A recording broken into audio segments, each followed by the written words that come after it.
In the vast starry sky of human pop music, there shines a dazzling superstar, whose name is known in every corner of the world. His dance and singing have become timeless classics in the hearts of countless people. That superstar is Michael Jackson.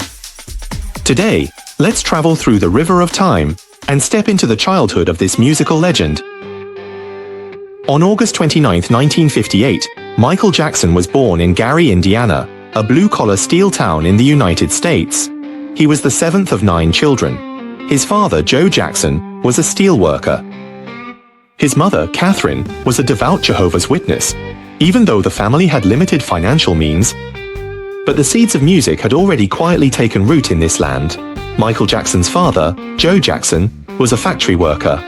As a black laborer from the lower class, during that era, for ordinary people like him, there were usually only 2 paths to change their fate and accumulate wealth: music and sports. This seemed to be a common choice for young people of that time. Unlike the other anonymous workers in the factory, young Joe Jackson had grand dreams. He was strong and had tried multiple times to become a professional boxer, hoping to make a name for himself in the boxing world through hard work. However, reality was harsh. His boxing talent was not enough for him to succeed in the ring. In boxing matches, he was repeatedly defeated by his opponents and ultimately had to give up on his dream of boxing. After hitting a wall in sports, Joe Jackson turned his attention to music.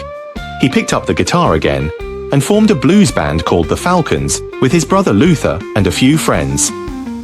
He hoped to achieve his dreams through music. The name of the band symbolized soaring and breaking through, but reality didn't go as he wished, and his musical aspirations didn't meet the expected success. One day in 1964, Joe Jackson's 3rd child. At that time, 11-year-old Tito Jackson was at home with nothing to do. He casually picked up his father's beloved guitar, but due to his clumsy movements, he quickly broke a string. When Joe saw this, he didn't explode in anger. Instead, he took advantage of the situation and gave his son a task. If Tito could play a song on the broken string guitar, he would buy him a new guitar. Tito immediately began his performance without hesitation. Playing the broken string guitar was a bit challenging, but Tito still put in the effort to complete his performance. Watching from the side, Joe listened to his son's playing and realized that the real musical talent in the family was actually his children. In addition to Tito's skill in playing the guitar, the eldest brother Jackie and the 3rd brother Marlon also had good singing abilities. The youngest, Michael Jackson, showcased an incredible musical talent. He could even create rhythms by tapping on soda bottles. Thus, the musical story of Michael Jackson and his brothers officially begins. Michael's musical talent showed at a very young age. At 5, he performed on stage for the first time, singing "Come Every Mountain." His voice was clear and captivating, moving everyone present. Joe saw Michael's potential and decided to form a family band. It initially consisted of Tito and Jermaine, and later, Marlon and Michael joined, renaming it the Jackson Brothers in 1966. Joe was very strict with the kids' musical training.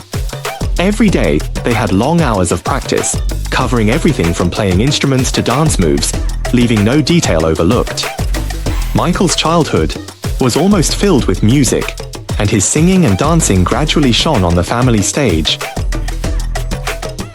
However, Michael's childhood was not all smooth sailing, and Joe's strict discipline sometimes bordered on harshness. Michael once recalled that he was knocked to the ground by his father during rehearsal, and the pain and grievance are still vivid in his mind. He did not experience the childhood of an ordinary child, did not celebrate Christmas, and did not attend birthday parties. His childhood was occupied by the stage and rehearsal room. Every weekend, Michael had to follow his father and brothers to various bars and dance halls to perform. In order to make a living, Chow Hai arranged for the children to perform in strip clubs. Sometimes they would perform more than a dozen shows in a weekend, which would last until 4 or 5 in the morning on Monday. They would only go home exhausted when daybreak approached. Even so, their father would still criticize them constantly on the way home. He would point out who sang the wrong note, who didn't get the rhythm right, and he would keep nagging until the early morning. Sometimes he would beat them up when he got angry. Joe often mocked Michael, saying, "You are so ugly." You don't look like a Jackson at all. Just look at that flat big nose of yours. It's hideous. Not only do you look bad, but you're also stupid. You're the clumsiest guy in the world." Michael was still very young at the time, but he really took those words to heart. Gradually, he began to feel that his nose was indeed very unattractive. Later, when he had money, he decided to get plastic surgery. When faced with various rumors about his surgeries, the only part he admitted to having altered was his nose. He transformed his flat and wide nose into a high and prominent one. Later, Michael mentioned in an interview that, under his father's scolding, he often lacked confidence. He felt worthless, as if he had never done anything right. Michael once said, "I lost my childhood, but I never lost my dreams." In that challenging childhood, Michael built a castle of dreams for himself through music. In 1968, the fate of the Jackson 5 took a turn at the Apollo Theater in Harlem, New York. Their performance was discovered by the artist Gladys Knight and pianist Billy Taylor, who helped shape them into recording artists.